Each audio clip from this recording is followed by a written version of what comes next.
As the founder and chief inspiration officer of Highlander Press, Deborah Kevin loves helping changemakers step into and share their stories of healing and truth. She's guided hundreds of authors to craft and publish impactful books of which they are proud. Debby holds a master's degree in publishing from Western Colorado University and graduated from Stanford University's novel writing program. She's trekked the Camino de Santiago, an ancient pilgrimage ending in Santiago, Spain. She lives in Maryland with the love of her life, Rob, their sons, and their puppy, Fergus. That is when they're not off discovering the world. Hello, everybody. I'm so psyched to have here with me today Deborah for a new episode of the Healer Hub podcast. Hi, Deborah. How are you? It's so nice to be here, Anca. Thank you for inviting me. I'm really psyched to actually delve in the story of how you are using words and how you are helping other people use words for healing. But first, let's start with your background story. My background story. So the most indirect route to where I am today started with me. I was emancipated at age 16, which meant I was financially and physically responsible for myself. So I went right to work and saved money to go to college, which I did when I was 24. So I worked full-time, went to school full-time. And back in the day, I wanted to be a teacher. I wanted to be a special ed teacher. At the time, there were no jobs for teachers in the United States. So I fell into accounting and became a CPA of all things. So I worked with, I went from company to company and audited them. And I ended up specializing like nonprofit and cities, government, which were not too dissimilar. And I worked that into a career in the private sector. I ended up working for a Fortune 500 company in the United States as a senior level executive, responsible for all of the change management in the company. So I along the way, I got some certifications and yada, yada, yada. But the one thing that was always consistent, no matter where I was, is that people would ask me to make their words sound better. Can you help me redo my presentation? Will you edit my email? Will you fill in the blank? Do we do a newsletter for the company? So I was always working with words, but I hadn't grown my mindset yet to realize that I could make a living playing with books, which was really truthfully one of my passions. And so I started, my son was diagnosed with autism in 2010. And I took a leave of absence to really focus in on learning a new way to be, a new language, a new way to support him in a way that helped him truthfully understand how absolutely amazing a person he was but getting him the support that he needed at the time. And at the end of those 3 months, I was like, I literally cannot make myself go back to work. I'd been working 70 hours a week. I was basically killing myself, health-wise, without knowing that that's what I was doing. So that break was actually the beginning of where I am today. I set up a program for my son. We stayed at home, and people were coming and saying, hey, authors were coming and saying, hey, can you help? Can you build me a website? Can you do some marketing copy for me? Would you write my newsletter? Would you blog for me? I started saying yes. And it was like, wait a minute, I can actually make a living doing this. And it got to a point where I had to decide, do I want to get really great at the technical stuff, or do I really want to lean into the words and helping people tell their story? And during that time, I had a situation in my life that presented itself that allowed me to go into art therapy. And it was the first time that I really looked at my life story, the things that were holding me back, the things that had happened for me, but I didn't know it yet, and really worked my way through it with using poetry and writing and journaling and painting and play. And there we have it. And I decided, I have the financial background. I have the process background. I know how to do things differently. I'm a writer myself. How can I create an environment and a community for other authors to feel safe to tell their stories? Yeah. And here we are today. That's such a beautiful story. And I couldn't help but laugh with, you started with the idea that you were going to become a teacher and then you became an accountant. But it's so beautiful how it actually all played out very beautifully in where you are today and the life that you created for yourself today. Yeah, there's like no accidents, right? Every little skill that I learned along the way prepared me to be the publisher and author and editor that I am today. It all played in. The other beautiful thing about that is I learned skills in my life that allowed me to support my son. Mm-hmm. One of the things that I kept hearing time and again with him was that he was broken. He'll never do this. He's never going to be X, Y, or Z. And I couldn't reconcile what the medical field was saying with the person that I was raising. And so I scrapped it and I looked at what did he need? How could I get skills and training to support him, but then also find people who could come to us and support him in a way that he never felt that he was less than. Mm-hmm. And I'm so proud of him. I'm proud of both my children, but he overcame a lot and he graduated from college last year with 2 degrees. And right now he's actually working with children on the autism spectrum because he speaks their language and he himself is a great example of what's possible. Mm-hmm. Yeah. That's so powerful, and I'm so happy, and congratulations for the graduation and also for working with children with autism or on the autistic spectrum and supporting them. That's such a powerful way of using your original story. Yes, he's a great kid. Yeah. So you mentioned at one point that you didn't have yet the growth mindset to understand that you could use your gifts and your talents and your skills. I'm wondering, how did you get there? Was it something specific, like tangibly, that you could share that could be helpful for other people to implement in their lives? It's a kind of a woo-woo story. I grew up in a very patriarchal family. I was the first person in my family to go to college. And I was the first girl to go on to even more advanced degrees. So it was a challenge. I didn't fit the story of the family, right? I didn't fit that mold. I always knew that there was something within me, but I didn't have the language for it yet. And so really it wasn't until I'd written my first novel and I was invited to go to Italy to an international conference to read from my novel, which even as I say those words, I still have a hard time wrapping my head around that.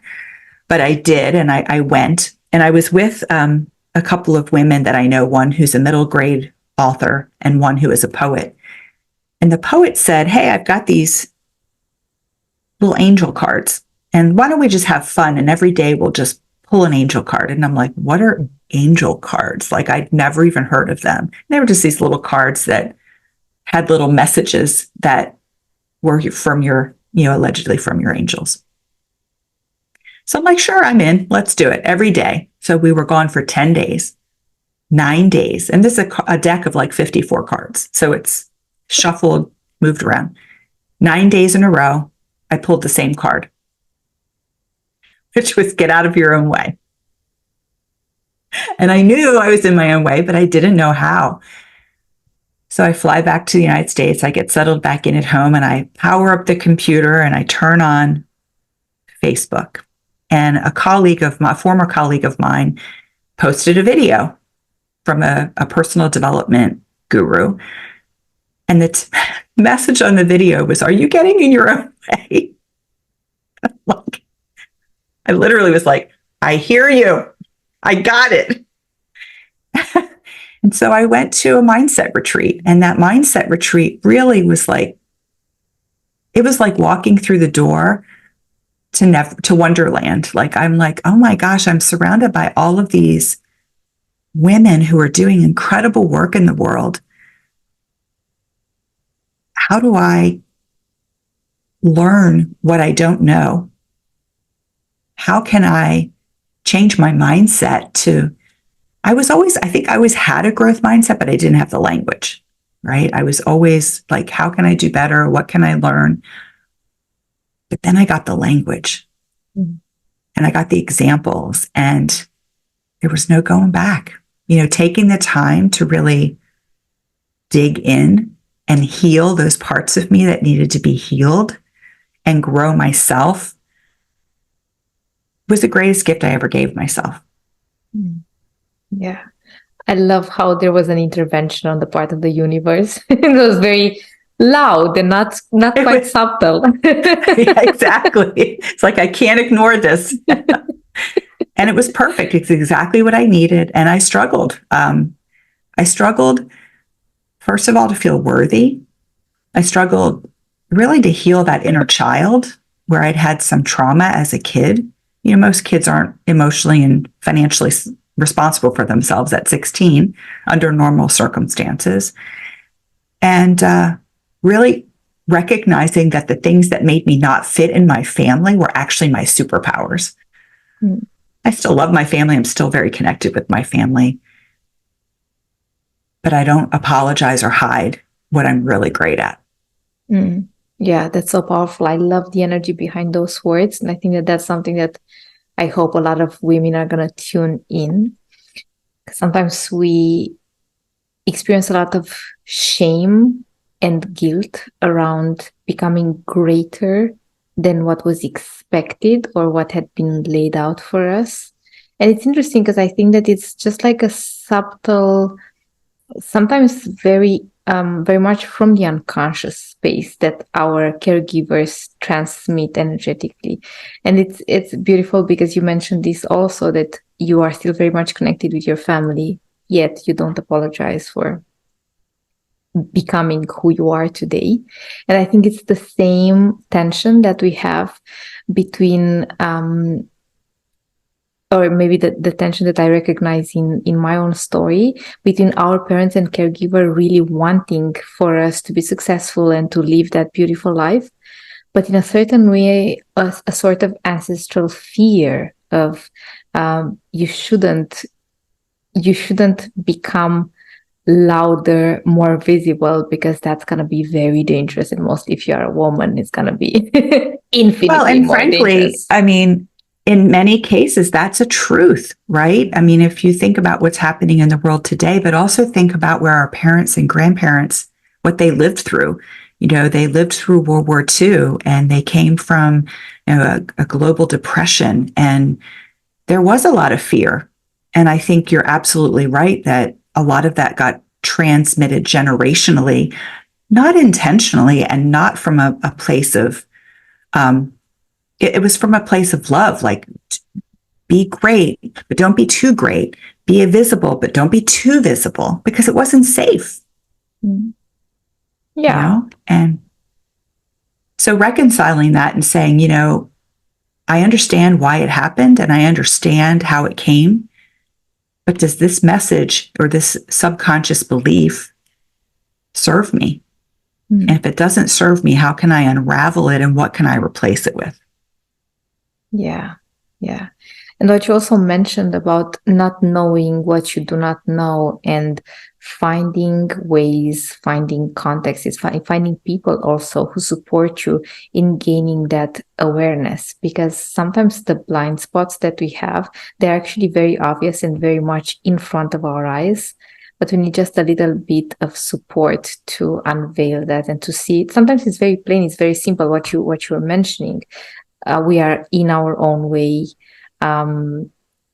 sometimes just because we have no clue how to untangle these imaginary stories that we created around us. It's absolutely true. And I think you bring up an incredible point in that we don't know what we don't know.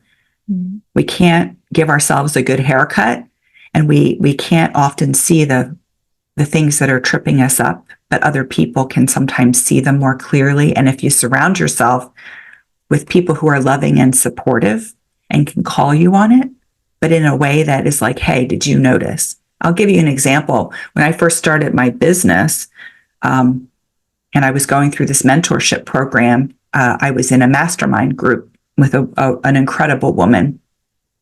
I'm still in a mastermind group with her. And every time, as a single mom, I'm, putting kids through college. I'm trying to relearn my own story and tap back into it and lead by example and really do great work in the world. But I would get scared. And every time I got scared or the bank account got low, I would say, I'm going to get a job. I'm going to go get a job.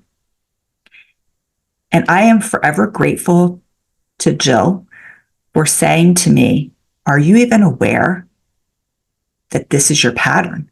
You get scared and you say, I'm just going to go get a job. She goes, instead, why don't you recognize that feeling and say, what do I need to put in place? What do I need to be clear about so that the universe can send the things to me? What do I need to take action on? How do I need to create that belief within myself that, yes, it's hard. I've been in hard places before and I've lived through them. And me having a job doesn't serve anybody. Mm-hmm. Me being what I'm doing today is what the best service that I can possibly give.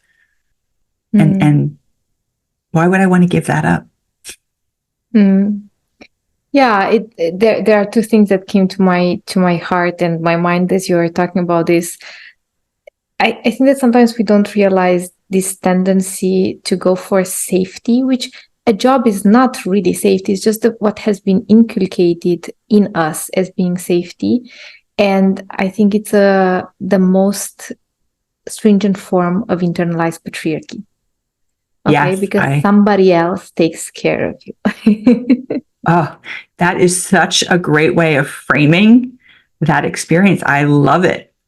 Yeah. Absolutely. Yeah. And then the second aspect is, and I'm so grateful that you heard the call and you were able to overcome the little challenge, the sometimes probably very big challenges, so that you can be of service in the best way that you, as this incarnation, can be of service. I think many of us don't realize that whenever we reach out for safety, we go a little bit further from what we are actually called to do. And maybe had we just at least stayed in that space or taken a very tiny step in the direction that we feel within that we need to go, it would have been much more helpful. But again, a lot of compassion, right? Because we are all doing our best, and you did your best, and it's beautiful that you are writing this very successful life story. And successful for me is the fact that you are of service through your gifts and you're bringing that to the world. Well, thank you. And I agree with you that,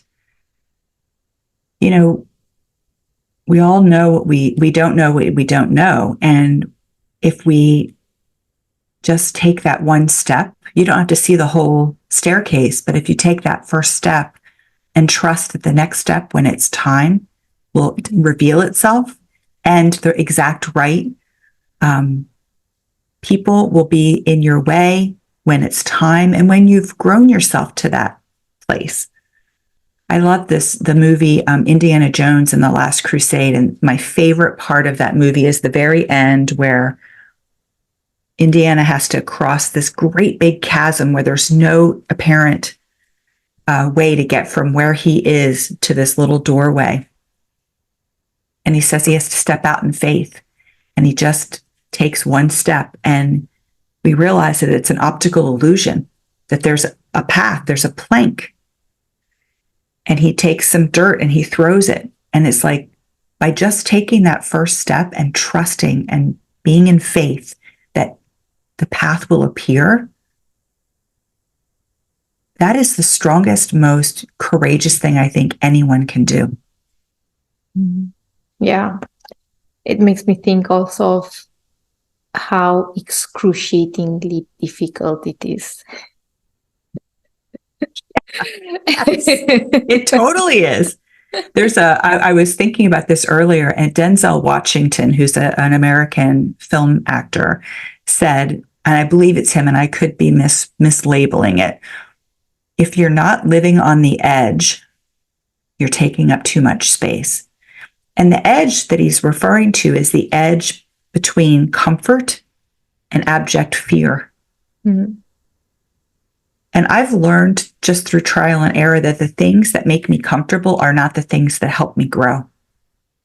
And the things that I have a sense that I'm supposed to do or the next step, but I'm afraid, it's like, that's the thing. That's where I'm supposed to be going, in that direction. That's my growth opportunity. Mm-hmm. Yeah. And there's a key piece of that is learning to listen to what comes up inside. Not trusting everybody else, is not taking a poll of my friends or my colleagues, but sit in silence, get centered, and ask the question, what's my next step? What's my next best step? And then trusting that the answer that drops in is true. Mm-hmm. Yeah. I think we don't realize sometimes that even the people who most love us will never be able to find our gifts and our time as precious as we would. And sometimes we can step up for a long time in the wrong direction because we listen to something else or to somebody else.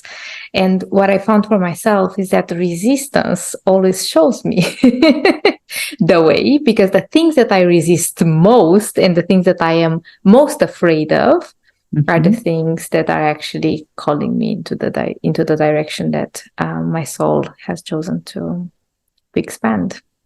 Absolutely. And what a gift to listen to it, right? I mean, it's magical. Yeah. I'm sometimes battling these demons. We're on the floor and, like it's a proper wrestling match. I always say that I have a gremlin on my shoulder, and sometimes I pick him up and put him inside one of those gerbil balls, where you stick them inside, close them, and kick them off in the corner and just say, I got this. I don't need you on my shoulder right now.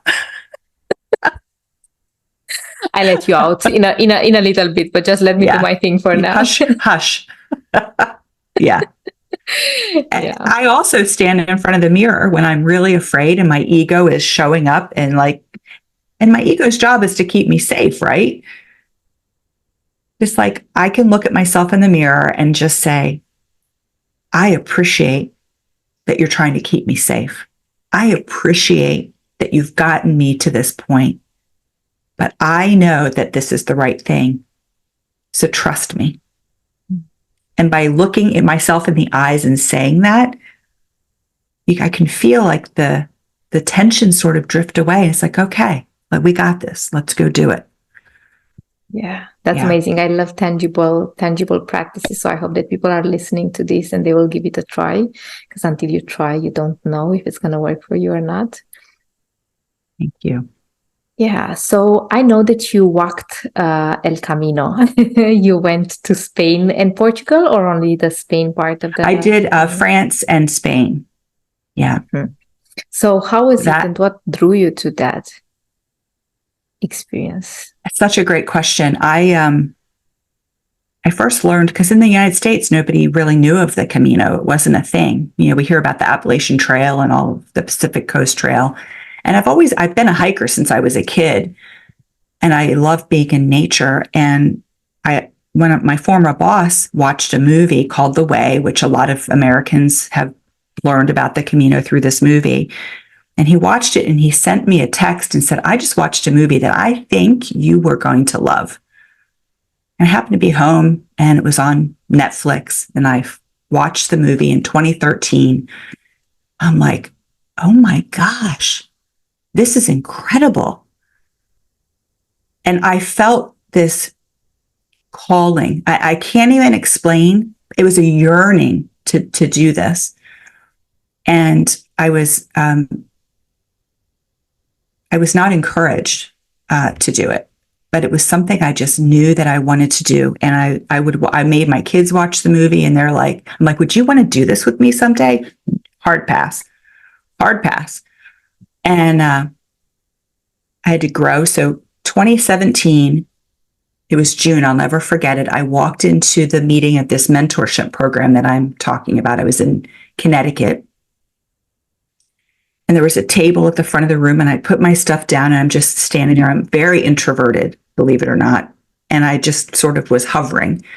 And this woman came up and she said, "Is this seat taken?" She had the most beautiful Irish accent. "Is this seat taken?" I said, "By you." And we just started chatting. And "What do you do for a business? What do you do?" And so I answered, and then I said, "What do you do?" And she goes, "I take women walking on the Camino de Santiago." And I literally was like, "Are you kidding me? Are you kidding me?" So I said, "Give me your website. I'm going to go check it out." So I went up on a break and I logged into my computer. I checked her out. I called both of my kids and I said, "She's running a program." This was 2016 because it was 2017 that I was going. I said, "She's running a program in May of 2017. I want to go." And they were like, "Please go, and you won't bug us anymore, right?" So I talked with her, and I literally booked that day. I booked 6 months out, maybe even 9 months. And I said, "I'm going to do this." And I decided to do it in sections. 2017, I did a section with her. I went for a month in 2018. And then we had my father passed away. We had a lot of things popped up. But I knew I wanted to complete the Camino by the time I was 60, which was last year.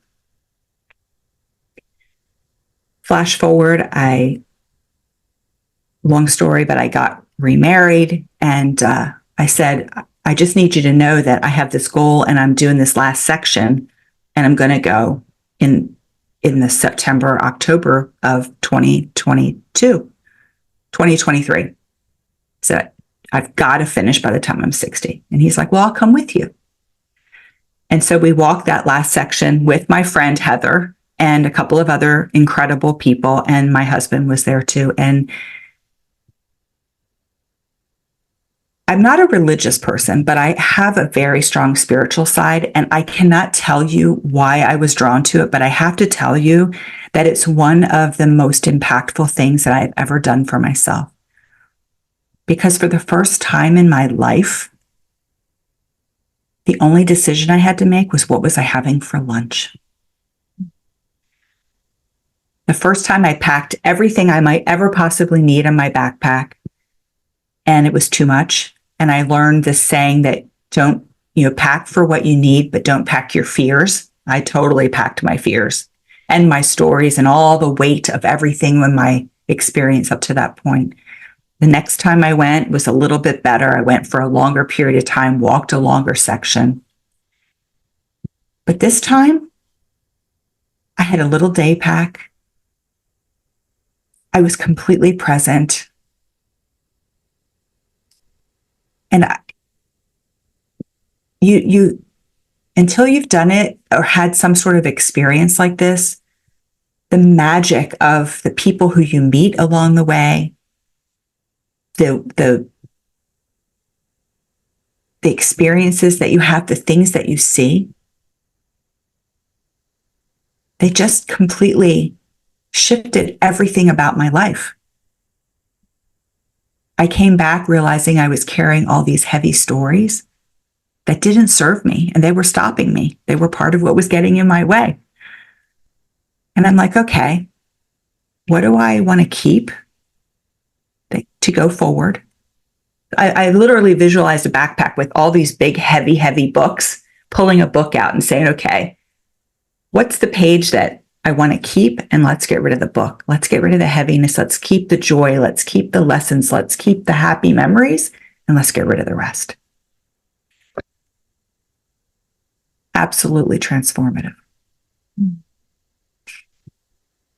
Yeah, I love it. And you know what I most love is that it's of the ethereal. Like nobody can really speak about their experiences, like these metaphysical experiences, in a way that it would be equally exactly understood on the other side. And I think that that's what this mystical, mysterious experience makes it, that people resonate in a way energetically. And they, as I was listening to you, I was thinking, oh yeah, I've been thinking about this for a long time, but without having any concept of how it's going to feel for me or how it could have actually really felt for you, which is really beautiful too.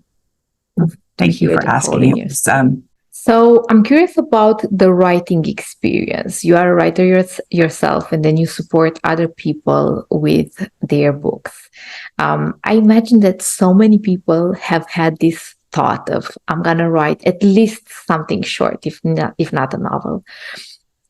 So what would you say would be a good starting point for anybody who ever thought, I'm going to write a book?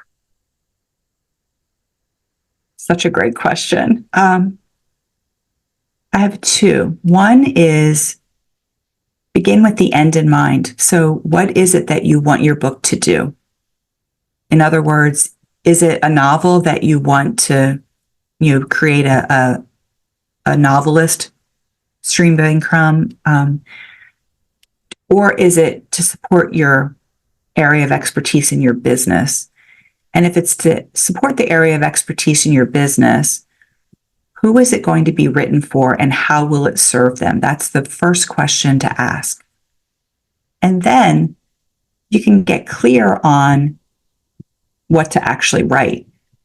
And oftentimes people overthink it. So a novel is a whole nother thing, but if you're writing a book for your business, what I have seen and witnessed time and time again is the first thing is just actually writing.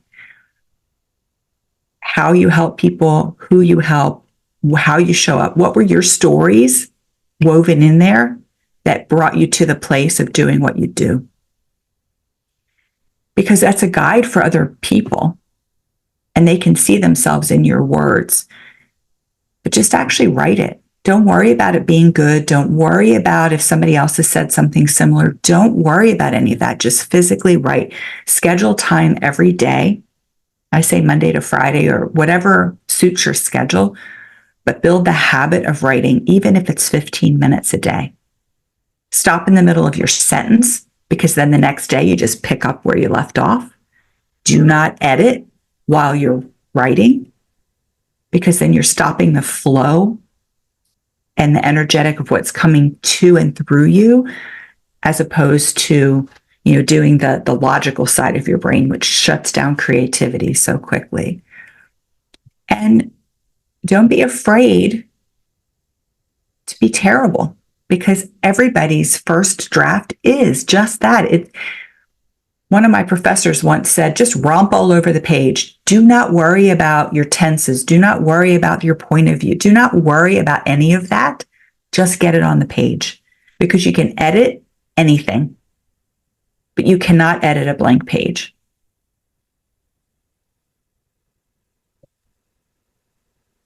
What about your own writing process? How did you come to writing your first book, and what was the birthing process for you like?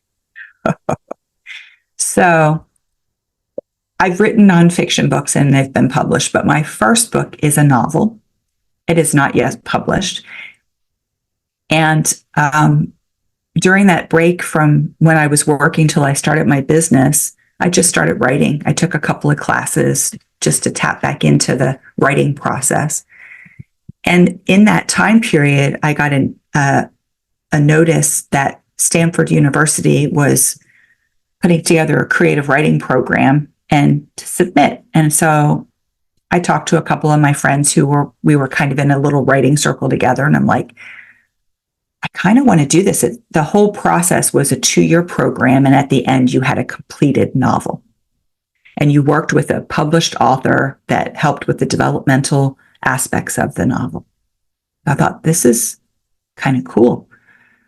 So I threw my hat into the ring. And I think some astronomical number of people applied. It was well over 300 people. And the cohorts were 35. So the only thing I had written was what I submitted, which was like the first 10 pages. That was it. And I thought, I'm never going to get picked, ever going to get picked. And I was selected. And I was the only one in my cohort that didn't have a first draft written. So literally I'm writing my first draft while I'm learning and kind of double dipping, because you had to have, in order to graduate, you had to have a completed novel. And so that novel is going to be published this year, finally. It's gone through so many iterations, and I love this book so much, but I needed space between and all, life and running a business. So my regular writing process is I write in the morning. I work through, right now I'm working through my edits, and I have a goal. But I give that first hour of the morning for me, because what I've learned is that I don't deserve the leftovers at the end of the day, but my work deserves me at my best, and I'm at my best first thing in the morning. So I write and edit my own work first thing, and then everybody else's books come after. Yeah. And that works for me. Mm-hmm. Yeah, I was thinking about, so firstly, I really want to celebrate you, because that's such a powerful dismantling of internalized patriarchy when you say, I come first and then I can nurture everything else from having nourished myself. So that's, I'm so happy that you got to this point and you are modeling that for other people. And then the second aspect is that I think that different people work in different ways. So for you, the morning is the most creative, most powerful, the juiciest moment to write, to be creative, whereas other people are more like night owls, and it's more during the night they can have that space and also the silence somehow within. So I can see it in myself that at night my mind becomes more silent than throughout the day, and I can see my thoughts and I can follow them more easier. And then I can. Yeah, I love that you've given yourself that permission. One of the books that I love, and I can't remember the author, but it's called From Where You Dream. And his technique is basically put into your mind, like the inputs into a computer before you go to sleep. And you dream whatever you're dreaming, even consciously, self-conscious, it doesn't matter. And then get up and get right to writing. And then it just flows through you what you sort of put in, what are the things. And I found maybe you have had this experience where you're struggling to you're wrestling with a problem. And the more you think about it, the harder it is to resolve. So I always say I have a back burner in my brain. I kind of move it to the back burner, get a shower or go for a walk. And then suddenly it's like, oh, that's the answer. And it's the same with writing. Sometimes they're like, how am I going to resolve this for my characters? Oh, I'm not. I'm going to let it come to me instead of pushing. Mm-hmm. So it's fun. That must be so powerful that you get to write other people, your character's life story, and to witness that, but also play God to their stories. It's such a beautiful dynamic. Yeah, and they really do take up space in your heart and your mind, and it's like they become real. I mean, I think that many people who write novels feel that way, but the same can be true of nonfiction, right? Because if you're writing about your story, you become more real, and you get to see with clarity, and it increases your confidence. It's like, I did that. Like, yeah, I did. Or I lived through that, and look at me. I've lived through hard things, and I can live through hard things again. Mm. And you can share your wisdom and be a light to other people. Yeah. And the more you get proof, the more you can trust yourself. Because at the beginning, I think when we are stepping on this journey of creating more trust inherently and living from a space of faith, it's difficult because we do not have the proof that it actually works. And then as we Which is kind of the opposite of faith, the purpose, right? Yeah. Sure, but in a way where you don't need, how to say, proof that the process is, this is the process, right? That faith is the way. It's interesting because there's a reverend, and I'm not a religious person, but this really spoke to me. And you can substitute the word God for whatever word works for you. And he said, God doesn't call the qualified, he qualifies the called. And when I heard that, I'm like, I don't have to hustle and fill in all the blanks. I just have to make a commitment to show up and do my very best with what I know today, and the rest will come to me. I don't have to chase it. I don't have to push for it.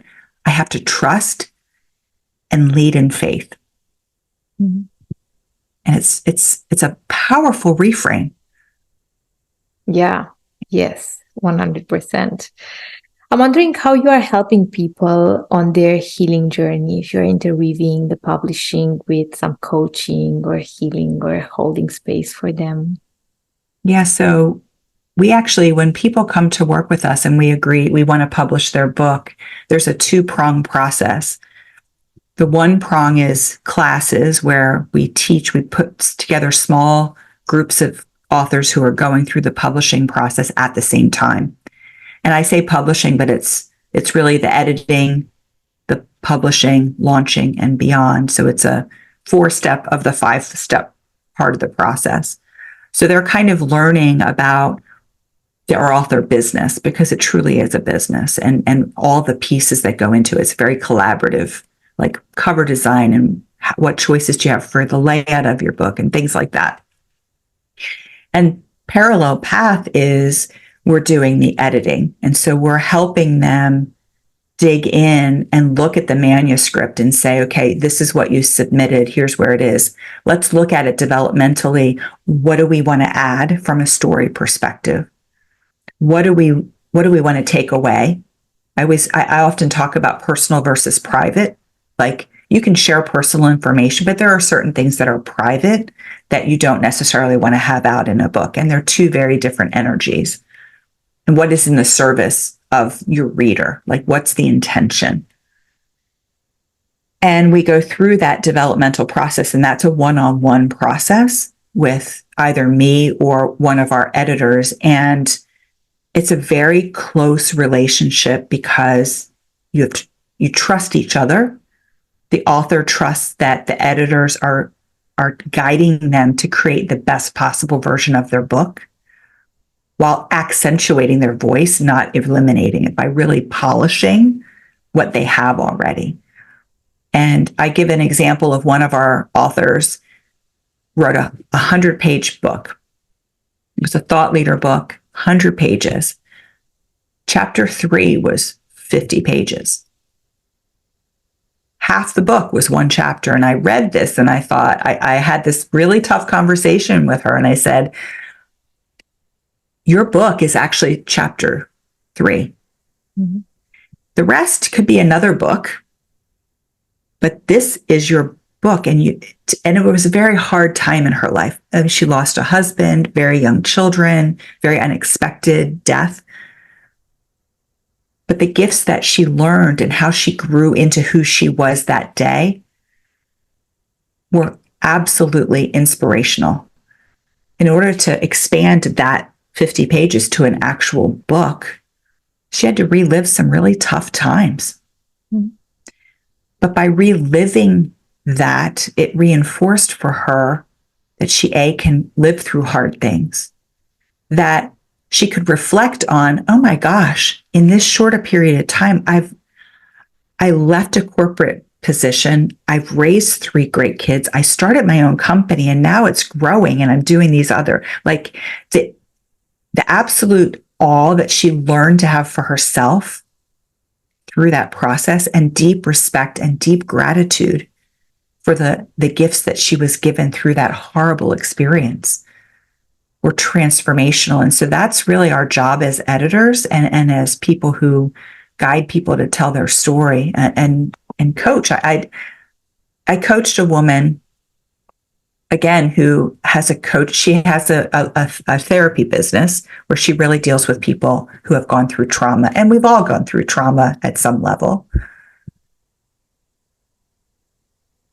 But during the reading of her manuscript, again, tough conversation, I said, this is really great. But the thing that really strikes me about your book is you are one generation away from survivor of the Holocaust.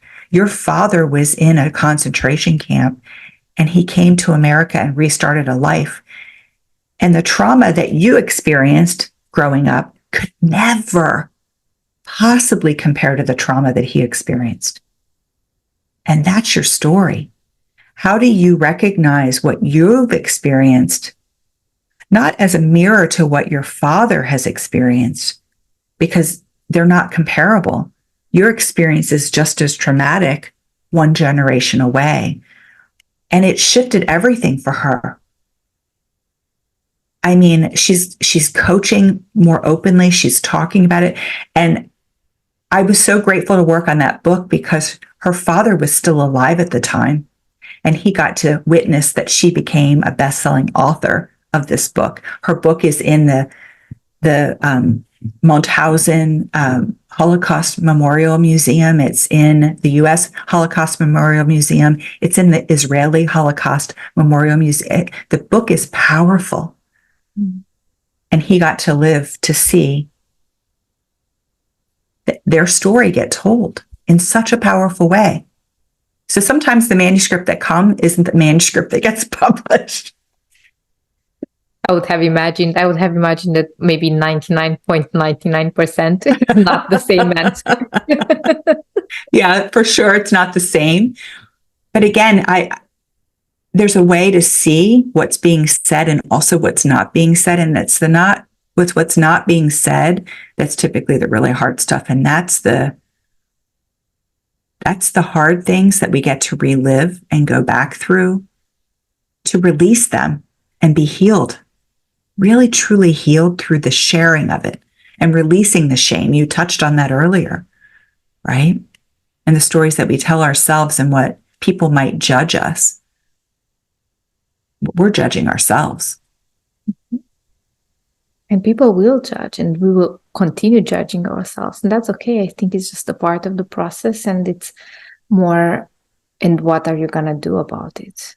Is it going to become your story? And are you going to pressel yourself because people are going to judge and have opinions, or are you still going to stick to your story? And it's really powerful because I think that we never really think about the fact that our ancestors, so my ancestors, I feel very connected to my maternal lineage, and women in the community would come together in a circle and they would tell stories as a way to heal and transmute together, but also as a way to invoke and ask for divine support. They would sing. So I remember my grandmother, which is one generation, I mean, like it's not that far away, where they would, during autumn, during fall, they would pick the grapes, and the whole group of their friends in the village would come together and they would do the wine. They would make the wine together and they would sing and they would tell stories.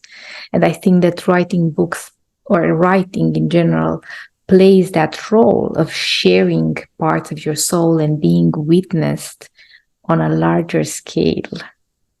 That is so powerful. I thank you for sharing that. That I could totally visualize that, and I love the bearing witness, right? Bearing witness to each other and seeing each other in a way that means that we can support and encourage each other, especially as women, right? Yeah. And in a way, I think it's also validating that it was real, that it hurt, that it was beautiful, that it meant something, that it was worth it. Yeah. Nothing is in vain. And if we can learn from the things that have gone before or the things that we've experienced, we can light a way for other women. Yeah. What is your biggest dream at this moment in your life? My biggest dream at this moment in my life, and I'm doing it, is to publish my novel and then to publish my next novel and to no longer hide that part of myself. I'm great at publishing nonfiction and I love helping other people, but giving myself permission to do the same for me is one of my biggest dreams right now. Yeah, celebrating you and honoring that process. Thank you. Mm-hmm. What do you find most rewarding in your, I wouldn't say it profession, because it's more like gift giving to the world? There are two moments that really rise up for me in the working with other authors. And the first is, I love when we have a cover and someone sees their book cover for the first time and it's exactly right. And this happened yesterday. I got a text saying, I cannot believe this cover is exactly what I had in my mind and in my heart. That is such a beautiful and such a powerful moment. And I literally get weepy. Mm. And the second is, I always tell people, when you get your books in the mail, make sure you have someone there videotaping you opening those books, because you can't be in the moment and recognize the significance of it. And every single one that I have seen open, they've burst into tears, seeing all the efforts of their hard work. And I'm crying right along with them, because to be able to have been a small part of that experience, to share and bring their wisdom, man, that's good stuff. Yeah, it's cathartic. Thank you so much, Deborah. This was really beautiful. I'm wondering, where could people find you online? Thank you so much. The best place to find me is at Highlander Press, HighlanderPressBooks.com. And then everything else links from there. You can find my website as a writer and editor. You can find all the resources that we have for anyone who wants to write or publish a book. Yes. So everybody should check that out. I'm pretty sure that all the people who would like to write a book will find this very insightful. And thank you, everybody, for tuning in. Have a lovely time of the day.